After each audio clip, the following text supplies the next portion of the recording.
Do you think you're going to get anything quality out of this episode? Yes. Really? Oh, yeah. This is the best one I've ever done. You've never done anything you've ever done. Hello and welcome to Food for Thought, a podcast that explores the wondrous world of food, culture and innovation. We'll take a deep dive into the stories and amazing people behind the food we eat. Think decadent melting cheese oozing over a podcast microphone, in a field, on a piano, with a velvety Merlot in hand. This is Food for Thought. Today I'm super duper excited to welcome Jas and Shy to the Food for Thought podcast. No, it's not a trendy new music genre. They are the wildly talented and forward-thinking owner-operators of the burgeoning creative agency After Hours. And we're even speaking after hours in the office right now, which is very cheeky. So you know they're too legitty to quitty. After Hours specialise in creating unique branding and visual strategies for all types of clients, ranging from short film to chili honey to hospitality venues and baristas. Long story short, they is shit hot. Did ChatGPT write that? No, I wrote it myself. But I have used ChatGPT to write podcast stuff before, but we can redact that in the edit. Jas and Shy, welcome. First of all, how are you? Are you feeling relaxed? Yes. Did you like the Mersey Valley pickled onion cheese that I brought in with the water crackers? Yes, it was a very good choice. And also the pistachios. I did like that it was half open. Yeah. Did you get hungry at lunch? No, it wasn't. It wasn't open. Well, I went to the shop. It was open. Did you bite it? I'd already had some last night, but So because I went went to to the the second thought. well, I went to the An I went afterthought. to the Ampol and they didn't have cheese. The Ampol. Yeah. Jesus Christ. Yeah. But enough about cheese. It's time for the first question. So, guys, tell us about yourselves. Where did you grow up, and were you always creative geniuses? I'm Shy, by the way. Well, my I'm name Jasmine. is Shy. You shouldn't be shy. No need to be shy. We're all friends here. I grew up in Perth / Brisbane. Why are you looking at me? I don't know why I'm looking at you. I wouldn't say that I've always been a creative genius. I hate like post-rationalizing Yeah. life, even though I just did it then. Yeah, I've always been a creative genius too, so I get it fully. Yeah. Yeah. I've always been somewhat creative. Yeah. Did I think I could actually get a job in it? No. What do you think was your first instance of creativity? Outside of crayons and stuff. Oh, I used to do this thing where I'd take a cup and I would like draw a circle and then I'd ask people's names and I'd try and fit their name within this That's circle. so lame. Yeah. And try and make like logos for people. Yeah. How Really? fucking, yeah, I'm not even joking. Yeah. So okay, you're onto it really early. But Yeah. that's the kind of like you see like cafes and stuff, and what you're describing would be their logo, and people would be like, "Duh." And I was like 7, like, yeah. I grew up on the Sunshine Coast in Queensland. Nice. Did you surf? I did it for about 3 to 4 weeks So then you moved to the big smoke, being Brisbane, when I was 17. I moved to Brisbane. to pursue tertiary education. Yes. In the design field. Actually, it was journalism. Journalism. Whoa. I know. What did you study, Shy? I studied design and then I thought I could be a DJ. Yeah. And so I tried to do music and then I went back to design. Yeah. I mean, why would you try to do music? That's so silly. Yeah, there's no jobs in that. I feel like you would have been a good DJ. You did DJ. I did DJ. Did you DJ, Jas? Get fucked. Did you DJ Jas? Jas? Jazzy Fizzle could be your DJ name. I'll take it on board.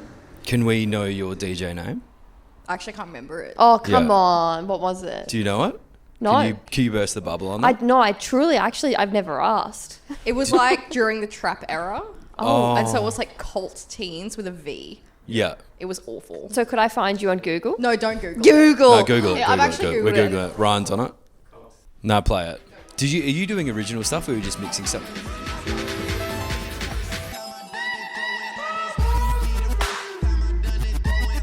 You've moved from Perth to Brisbane. You've moved from Sunshine Coast to Brisbane. How did you guys come in? How did you guys come in contact with one another and then think, oh, let's start a creative agency together and do this amazing work together? From Brisbane, then I moved to Sydney. Then I was in the UK, Sydney, Melbourne. Then I went to Brisbane to do a You're very well travelled. Brisbane. Mr. Worldwide. Brisbane to a short design course, and then I finished, and I was going to move back to Melbourne, and then I got a job in Brisbane, and that's where I met Shy. So we met in an undisclosed agency Right. in Brisbane. Yeah. Oh, okay. So you guys were both working there. You guys were both like clocking each other's creative abilities, and then somewhere along the line there, you were like, why don't we just do our own thing? Because these guys, fuck these guys. Yeah. Long story short, yeah. Yeah. Yeah, right. The legally safe answer is that we just started collaborating after hours, and it just happened. Who came up with the name After Hours? We both did. Did the name come because you guys were working in an agency and then you were freelancing after hours? Or that's undisclosed? There's an undisclosed reason. It's it's a bit of secrecy. We'll redact a bit. Yeah. That's fine. Yeah. Yeah. And then that's how the name came to be. Yeah. So how did you get, like, first port of call? Like, how are you getting clients? Like, how do people know that you're available for design work as a creative duo? As After Hours. Yeah. Shall I take it away? It's been a lot of my voice. I think we were both freelancing solo before collaborating. I had a lot of kind of like hospo clients, doing stuff for like the guys who own like Paramount House Hotel and like Shawarma and stuff like that, and Ruben Hills. And I was just doing that like on the side, like it kind of like freelancing. And doing like band posters or like, like stuff that I was like very creatively having fun with. Yeah. I think it just kind of like snowballs. So this is like people in your social circle that you know anyway, or they've seen the work you've done at different agencies and then been like, I want you to do this specifically. Like, you had a pretty big Instagram. Like, I mean, it wasn't that big. I had an Instagram. You had an Instagram and people found you. Yeah. And like it was a mixture of like friends who were in kind of like knew the people who were like owned that hospitality group or like, you move in trendy circles and all that. I wouldn't say trendy. Okay. Or we had like a mate. DJ circles? Yeah. We had a mate who owned a few venues in Brisbane. And they kind of like were really good mates with like winemakers in Adelaide. We'd always go to Adelaide Hills and just like hang out. Respect to them, obviously. Yeah. Yeah. So just like very, I don't know, naturally, organically happened. My clients. Borrowing each other's kind of skill set on each job and then collaborating together. We started, and then it was COVID, and that was really awful. But we ended up doing a initiative where it was called Save Hospo, and we did free social tiles for any hospo venue that would reach out, and we'd drop an illustration or That's awesome. Something to be able to help them promote their takeaway offering, because that was the only thing they could be doing, and so like that was really important messaging for them. And so we ended up doing, I think, like hundreds, and it was like peak when like the lockdown hit Melbourne. No one knew what was happening, and people losing just jobs. Sydney, and like we could just see, because most of our clients were in Sydney and Melbourne, we just saw them. Well, just our like, friends were in hospital, and it was just horrible to see. Yeah. And so we ended up doing that, and that got our name out there. I mean, it was really like, it was not amazing. on purpose. It was just like we wanted to help people who do that really helped. Cool stuff. Yeah, and it was just like, so that was a pretty awesome. Did you guys work in hospitality at all during your? Yeah.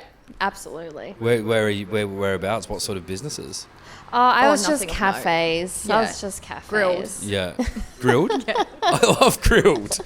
This one down the road. Yeah. So I you were- like cafes, yeah, but nothing. I wasn't like pulling beers. yeah. I tried to apply for a few mean, it's bar still hospital, jobs, though, and they sure. didn't give it to me. I think I Yeah. romanticize like the idea of being on the floor. I Yeah. love the floor. The chaos and the energy and the banter that they all have, and I'm Feels just so like, there's something about it. I am antisocial.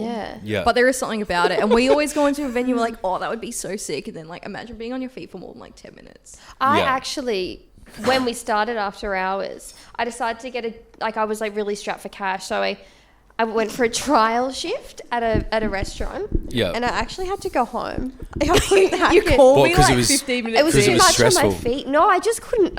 Physically demanding. Physically demanding. 4 years of, like, proper, like, office. Yeah, and I did an Jobs. hour, and I was like, I'm so sorry, I can't come back. I will hustle in other ways. Yeah. So it's like I take my hat off to anyone in hospitality, because Yeah. fuck, Took It your is apron really off. physically demanding, I took isn't my it? apron off and I walked away. Yeah. I just couldn't do it. They're machines, like Like long shifts. I have sore legs. I'm so lazy. Yeah, I've got sore legs all the time. I know, Let like- alone on a 12-hour like gaming And shift. Mr. Yum has some stairs. Like Yeah. I had to walk up the stairs before twice. Yeah, we're sorry about those. I mean, there is a lift, but You decided not to take the lift today. Well, no, and it was so steep. We're really sorry about that. But I hope you can take a load off now. There's a little bit of like Barossa Valley Sangiovese here. Say it one more time. Coleman Molly. And yeah. Do you want to do No, we don't have to. I'll do it later. I'll do it later. Okay. Yeah. Do you have a favourite thing you've worked on and why? Or something that you've just... That at the time you really enjoyed and celebrated, and then looking back on it, you're like, that's aged really well. I love it. Yeah, there's like one project when we first started. I love every project. We can't play favourites with our clients, but too many favourites. There was like one project. I wouldn't really call it a project. It was kind of like fun. It was our mate who owns some venue or did own some venues in Brisbane. Through like a bit of like a hospo night party on like a Monday or a Tuesday, essentially like day off for hospo, to come and just like take a load off, drink. Some mates of ours were DJing. Yeah. She did like a no. Okay. She did like a nice like menu, and then we did like I guess the artwork for it. But then we also got like some goon sacks branded as well. Definitely. Which was sick. I think it was Jilly wine. Oh, like the box. No, like the bag. bladder. The bag. Yeah, really? Yeah. That's that was awesome. pretty cool. Mm-hmm. Yeah. I feel like that one's like really, really kind of stuck. That's very unique. Yeah, it was fun. Yeah, that's an awesome client to work with. Yeah. You know? Yeah, it was more of a collab, so it was just like kind of fun. Yeah. Yeah. Like you guys do some really cool stuff comparatively to like... What's your favourite? What's your favourite? The one that your most recent post. If you had to pick one. The Marameo one. Yeah, the Marameo one that I was talking about before. I really like that. Were you talking about it before? Yeah, you weren't here. Oh, yeah. Well, do you want to recap? I just like what you've done there. Yeah, why? Just because it's... For those listening at home, could you tell us about it? Well, I mean, you guys worked on it. Yeah. So it would make sense for you to talk about how you approach that. Because also like... And more broadly, and maybe you can use this as an example, like how important or like how crucial do you think design is in like hospitality? Not just hospitality specifically, but using that as an example. Yeah. I think just as like a little side segment, I have found over the last few years that previously design was maybe an afterthought. We kind of had the interiors done and this, and I was like, oh shit, like now we need something that we can put on greaseproof paper, we can put on the cups. And whereas like in the last couple of years, I would say that clients are now seeing design as part of the initial process. It's brand. Yeah, it's like how it informs the interiors, how it informs the menu, how it informs everything. Well, essentially it's the way that you can keep like yourself as a hospitality venue or whatever you are at like top of mind with your customer outside of your walls. Yeah. Right? It's like when they go home. It's all like telling a cohesive story and making sure that every touch point is expressed, whether that's on socials, digital, website, etc., newsletters, and then in the in-venue experience is keeping everything together and making sure we're all telling the one thing. Because people are sold on a story. Like that's really what gets people. Yeah, exactly. Like people might rock up and try the meal because they've seen it in like a publication online. And you know, that might be the last time they go there, but like what keeps people engaged and what keeps people going back for more? Like, yes, the food might be good, but like why would you want to follow someone on socials or buy their merch? Is because of the story, because you kind of feel like part of the club, right? Yeah, exactly. Or if you like, it's almost like a quest to make a patron feel something for the business, and then they're a regular. Then they've bought into the story, as you said. Yeah, I think also like chefs and like people who are like, whether they're the chef or whoever's founding the business, are creative, but they just maybe they're creative in their own field and they don't know how to tell that story visually. So that's kind of how we come in and help out. Yeah. Yeah, because I think about like businesses around here, like Nico's or Hi-Fi, or work. Like the artwork and the design is like so good, but it's also so recognizable as specific. And like you can see it on socials, and they can just be like in the Explore or something. Like, oh, I know what that is. Oh, that's Nico's. Or like you'll see a shirt, you'll see a bag, or whatever. This is the blue, but you feel like part of the club. Like exactly. Yeah, because you're in the know. Yeah. Like especially with the locality sort of situation, like capitalizing on neighborhoods. That's one thing that Adrian, our founder, said to me not long ago, which really resounded with me, was that like we try to engage with like neighborhoods rather than like cities or towns. Yeah. You know, like that locality is so specific because people feel in and like part of something that definitely, you know, is specific to them and their living area and that kind of thing.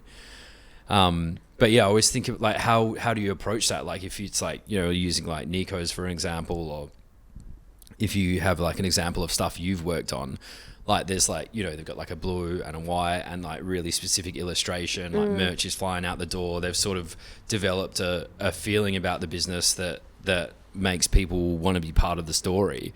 If you've like come with a blank canvas, like how do you guys approach that? There's definitely a lot of maybe like strategy and storytelling that comes in the initial stages. So for example, we have one client who's going through a rebrand, and he is just so enamored with fashion, architecture, music, art, and specifically Milan. So that's a really big source of inspiration for him.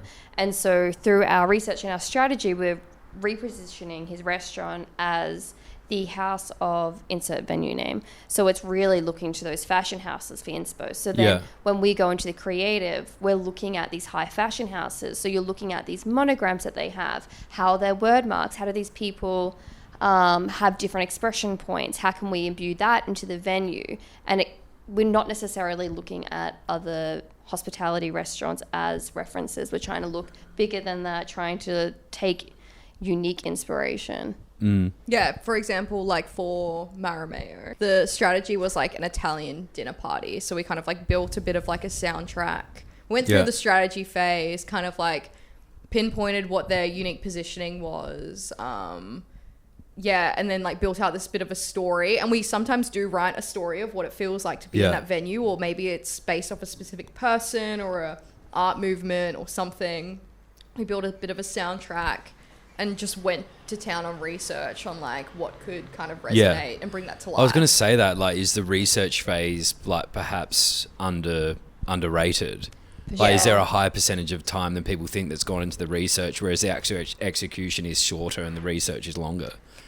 I would say like phase 1 and phase 2, which would be like immersion and strategy, is like 200 hours. Sometimes 300 hours. It's so much time. So much time. And then brand can be like around 200 as an average, like building out brand. And then there's rollout. So that would just be like the concepting, and then rollout when it's like the execution pieces. Yeah, the execution pieces like web. Yeah. You know, menus, print, uniforms, whatever. That's like a whole other... Like, you've done all this work before you've actually laid anything out in Figma or Illustrator or anything. You've spent hours and hours and hours. Because you want that really robust story that can then be transformed to every other touch point. But if you don't have that initially, Ali, then it's kind of like... Otherwise, it's too wide. You need to narrow in on exactly what you can be doing. Yeah. I also appreciate the position you guys would have been in, like, having done freelance design myself, like, when...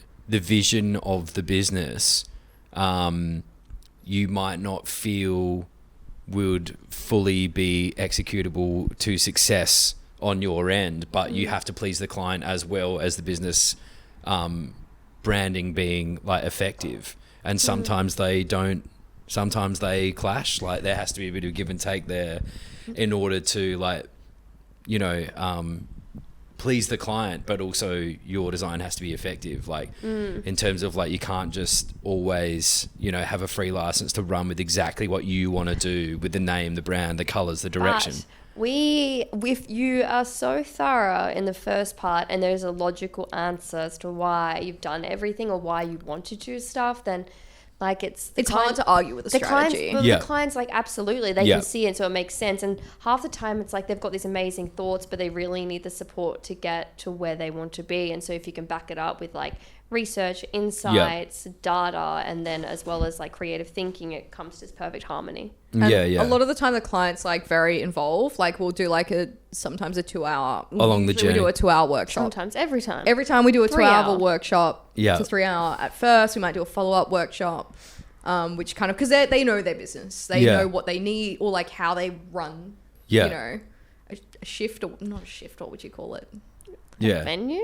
What? How they run a venue, how they run a night, whatever, how services, how they run operationally service. They know every part of it, the ins and pins, outs. And it's like, we're not going to give you a brand that you can't use. Because that's the worst thing. When you hand something over to someone, they just like, it falls to shit in like 3 or 4 months. It's like, has to like toe the line of being very easily used versus like, you know, capturing an audience's attention. Do you have clients coming to you with ideas that they're like very sure on and they want it to be a certain way, and based on what you know about their business, that just totally contradicts what you would have done naturally? Not really. You're never like, how are we going to do this because that's the worst idea ever, but we have to roll with it because they're the client that's going to pay the bill. I don't think I really like, I think maybe we've been so fortunate, but it's really like collaboration to get to like that final point. So if they have any ideas that we're kind of like, ooh, we're like, oh, let's park this. In your head, you're just going, no, definitely not. Oh yeah, you're like, no. But like, not you can still like nod to that reference, but maybe in a, you know, more contemporary way, or like something that's not as outdated. Or just sort of like, you're in the business of like proving that's a nod to something that is totally. Or you like somehow weave it in some other way. Or like, you still like, nod to it, but maybe it's a little bit more of a clever, non-literal like, I've way. never said flat out no to something, have you? I don't think so. Or you show them, sometimes it's like you show them what they want and then it's like, they're like, no. Or they like to be challenged. Like sometimes they like to be challenged. Like they're asking you to really. You guys would be like fairly well versed in like accepting feedback.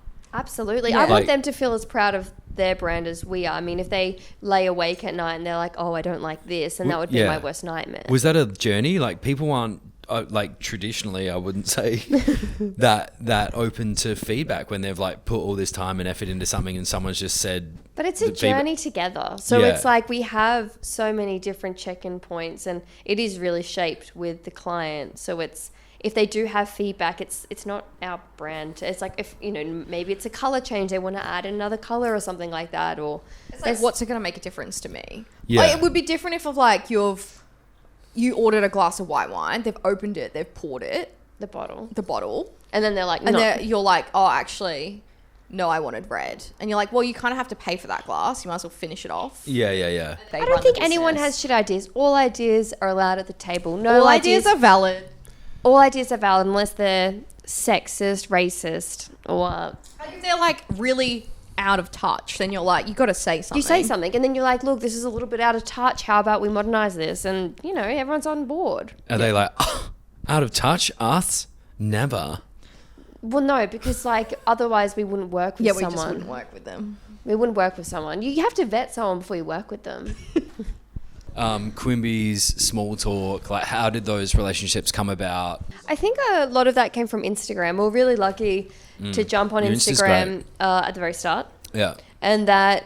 You were the founding member of Instagram. No, it was... Instagram was all we had for so long, and we managed to get most of our clients through Instagram, which was actually awesome. Was like that. That's Small Talk and crazy. Quimby's, I think, came through Instagram. Yeah. Sam and James. Yeah. Mm-hmm. How long's the Instagram been going? Oh, I'd say like 2 to 3 years. But we just got a website, and that was very exciting because we haven't had a website before, so we're super excited. Oh, thank you. Yeah. Thank you. Check it out. afterhoursstudio.com.au. afterhoursstudio.com.au. But yeah, we did just open the computer. There was emails, which okay, right. Yeah. So you had to email contact. DMs? Yeah. Because people listening that are wanting to do what you guys have done are probably genuinely interested in that. Yeah. As in other designers? Yeah. Yeah, absolutely. Get on, I would say almost like TikTok and Instagram. We're not on TikTok. Also just like talking to people as well, like having conversations was how we were able to get clients. Yeah, like there's Referrals. no use just like sitting in your bedroom with a computer. Like you 100% you can do that, but like you can do that and talk to people online. Say like one more time. Like. Put your futurist Devo helmets on. Where's hospitality in 50 years? What's it look like? Go, Jazz. Shy. Jazz. Miles. 10 years shy. Go. I think that people will always want some kind of human connection with hospitality. Is that your psychological background? No, because like in different cultures, people cook to show their love. Yeah. And so like maybe in our society, it's just maybe about nourishment, not always, because we still like to go to a venue for its concept and like support the chef and like, you know, be in that circle, whatever. We love being, you know, treated well by a server or whatever. We love the connection, right? Like our favorite places are always connected to like memories, our favorite dining experiences.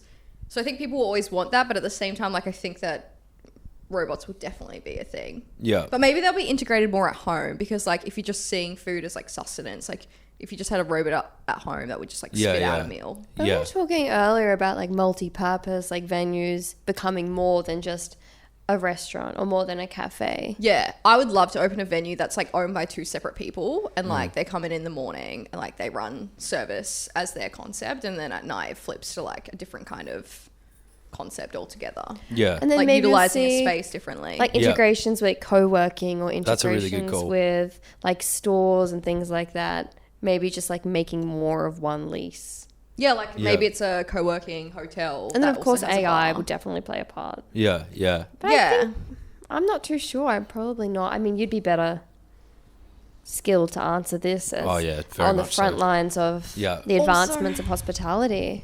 Like maybe it's automations with like operations, like, you know, what people kind of think hospitality is just from like their experience for showing up to the venue and like being served and eating the meal isn't like what the operator's experience is behind the scenes. Yeah. Yeah, Real yeah. And I think like, I wonder if, I mean, the whole like going out and like experiencing the hospitality server and then like having connection over the table, will that be more cherished because it's one of the last like analog places where you can still have connection. That's not over, like, I don't know. Yeah. Everything's so like Zoom. It's interesting to think about. What's the best dining experience you guys have ever had? We've had a few. You go yours first. You go yours first. Mine is probably, I'm gonna like name a few. Yeah, name a few. There's Name a a few, spot Shy. in Paris called La Bourse à la Vie. I probably butchered it. I think Yeah. it did. Whatever. Anyway, and it's très bien. it's like steak and Oui. chips vibe, but like high end. Yeah. It's in the second. But we went and randomly there was like this old kind of dude having like... I think he'd be offended if you said that. This elderly man Oh. who was really well loved in Yeah. the venue. He walked in and everyone just turned their heads. They were just like coming up and shaking his hand and being like, we love what you do. He sat next to us and we were like, Jas said, who are you? Well, everyone was giving him attention. I was like, who the fuck are you? Yeah. Turned out to be Chuck Schumer, which is... Right. Yeah. Yeah. Quite a heavyweight in American politics. Is that it? Still unsure. I don't know. He said, I'm a BFD. BFD. I was like, Chuck, I don't know what the fuck that means. He's like, I'm a big fucking deal. Did he say that? Yeah. That's so badass. I know. He's so bad. Yeah. He's, and no, but also his wife, Iris. who is just beautiful. Yep, she's awesome. Anyway, we just had a great time. We just spent the night drinking wine, eating and chatting with them. Yeah. Yeah, I think I'm gonna piggyback on that and say that was a good night. Yeah, there's a restaurant in Berlin called Bar Normal. Very That good was one. really amazing. Just like really great service, fun time. But I think like a lot of our associations then come down to people and who you meet, who you talk to. Yeah. And like I was the just about to say that. connections. It's interesting that It's the memories. Yeah. For sure. What you appreciate the most about it is like the interaction with the people. Absolutely. Yeah. Like the food is like, of course, good food. Like, woo. But like We're definitely. the kind of people who love to sit at the bar and talk to, like Vivante in Paris is another one. Buna Cafe in Brooklyn is another one, which is an Ethiopian restaurant. They had a DJ playing. Yeah. It was like fun vibes. Yeah. Anything that's like connected with people and like Yeah. a memory And a Yeah. vibe. and a vibe. And Yeah. a culture that's like different to yours, especially that you know has that element of fascination Yeah. with the people and the food. Yeah. That's special. So if money was no object, you had millions and millions of dollars. Yes. You That's know, it. like That's it. what would your dream venue be? Like where would it be? Where would it be? What would the cuisine be? And what would the theme be? Because you'd be designing it as well. I'm going to go first. Yeah, you go first. Jas? Mine is less about like a specific cuisine. Yeah. So it would be a bar, a co-working and a hotel, right? But it would be in multiple locations. So it would be in all my favorite cities. So Paris and New York, London, Sydney, not Melbourne. It would be this like hotel that had this bar, this co-working, and like have a passport. And you could go to any of these different places and just stay and work and enjoy the city. Yeah. That would be... So you're picturing like a multi-story sort of situation in each city where there's a co-working space, a bar, and accommodation. Yeah, absolutely. And if any developers are listening, we are so on board. Yeah. We're so on board to do this. It would just be amazing because we've done a lot of travel and a lot of remote work. And that's what we're really missing. It's like you can get each one of those separately, but you can't really like nail. Yeah, that's a really good point. Yeah. Yeah. Some people sort of hostile hop in that regard, but it wouldn't be to the same tune. It's not the core. Yeah, not quite. It would, That's quantity over quality. We're trying to go the step above. Yeah. The step above that would be the ideal situation. Yeah. Not quite a hostel. Yeah, so that sort of not dream, trying to get the clap. That dreams don't get the clap, yeah. So that sort of dream venue situation like stems from what is necessitated by your lifestyle. Absolutely. So we do a lot of remote work and we stay a lot in Airbnbs, but the problem is that you really miss that connection. You don't get to see people. And like, I feel like if you had an accommodation that was serviced apartments and that had their own kitchen and stuff inside, so you could still have that, but then had a communal area that had a co-working plus maybe a bigger kitchen. Help me out here. And you want like a Nightingale property meets like a WeWork meets like a... What's a really good cute bar that I would love? If you don't want quite like an Ace Hotel bar... Wax flower. That would be amazing. Yeah. Something just like, it's not too wild. It's just like very social, good little bites. Yeah. I love that. That's my dream. But in multiple I feel like it's cities. a very, very, very good answer. Yeah, but that's in multiple cities, right? Like I don't want it in just one city. Like they're all connected. You have the passport, so similar to like co-working spaces, and you can go and stay in different ones and you just pay an annual fee. Yeah. And then you just have to book it in. This has been my dream for a few years. Yeah. So yeah, I would love that. But I just don't have the capital. What would you call it? Jasmine's Abode. Jasmine's Abode. Yeah. Cool, sorted. The name is developers still a work out in there, progress. if anyone's Name is I'm flexible on the name, but if there's any developers listening, this is my dream. So you're not that fussed about what sort of food they're serving in your No, dream it's venue? more for me. It's more like the vibe in terms of like big communal tables where people can meet each other. For me, it's like meeting other people. Yeah, and I feel like that's important. that's so important. I feel like it's a little bit lost in today's totally. hospo And you world. want to like lean over. We were out on Friday night at Toto and we leaned to the table next to us and had conversations with them and like just had these interesting conversations with people who aren't in your circles, aren't in your networks, and that's when you have like the most. And you went to the bathroom, people were like, oh, come to our table for a drink. Or like they're telling me about this, like all these horrible, sad stories, and it was like therapy session. It's just like those connections you make out and at dinner and stuff and over the table. Connections over the table. I think like, and good food will come as a given because like it just will. I don't know, like a P. Franco style kind of vibe would be sick. Like whether it's rotating chefs. Yeah. Or maybe one of those situations you mentioned before where the cuisine swaps. Yeah. Yeah. That would be. But the vibe is always there. Yeah. It's just revs. It's Cubano till they never close either. Yeah. And after that, claps. They were ahead of the game. That's a future of Everybody Hospo. walks out with a clap. Yeah. Next question's an absolute banger. What and is I wrote it? it. So in the movie feature-length film After Hours, directed by Quentin Tarantino, it's his 10th and final ever movie. Who plays Jas and who plays Shy and what happens in it? I would say Taylor Swift and Matt Healy. Swifty in heels. Yeah. Why? Take it away, Shy. Just because the fact that you laughed so much would be... Yeah. Because it's just very bizarre. Otherwise, I would say Adam Driver. Also, Yeah, okay. Makes sense. Yeah. Wait. Who's Adam Driver playing? Hang on a second. Ratatouille. Adam Driver's playing Ratatouille. Yeah. Who's... Skip.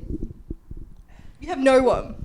I don't know. I'm not good with names. You guys ready for your speed round? Yeah, go speed. Speed round. Okay. Speed. Just speed, please. Speed.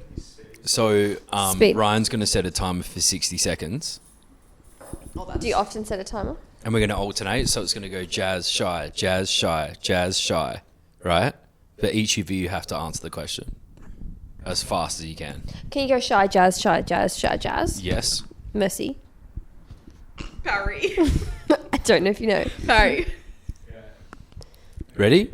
Yeah, go. 3, 2, 1. Texting or talking on the phone. Texting. Talking on the phone. Favorite day of the week? Friday. Wednesday. Favorite city in besides the one you live in? Paris. New York. Nickname your parents used to call you? Shy Shy. Jazzy. Last song you listened to on your playlist? Taylor Swift, August. 1975. Go Carol. Would you rather be able to speak every language in the world or be able to talk to animals? Every language. Every language. Favorite holiday? Paris. No, Holiday. just kidding. We went away last year, but it wasn't really a holiday. It was working holiday. Just keep going. Holiday. How long does it take you to get ready, be honest? 15 minutes. 1 hour. On a scale of 1 to 10, how good of a driver are you? Not Adam Driver. 8. -3. Fill in the blanks. Taylor Swift is... Talented. Sexy. At what age do you want to retire? 24. Never. One last question I've got is like regarding, I guess like operations for your business and like who else you guys use. So like printing and that sort of thing. Like how do you guys develop relationships with other businesses that you need to roll out the work that you do for venues and that sort of thing? I think you reach out to different people. There's like a lot of really cool like fabricators and different craftsmen, specifically in Melbourne and Sydney, that do like hospitality kind of related stuff. There's like Works, who do really cool like printing and production solutions. Hungry Workshop that do really sick like letterpress stuff. Bike and Tain that do really cool creations of like packaging and merchandise, like bespoke stuff. And they're kind of like, or like there's also Work Tones, which do uniforms. There's like a bunch of people who do really cool stuff for design that are like have design sensibilities, but maybe made in a utilitarian manner or like for functionality. Jas, Shy from After Hours, thank you for being on the podcast. Thank you. Did you get everything you needed?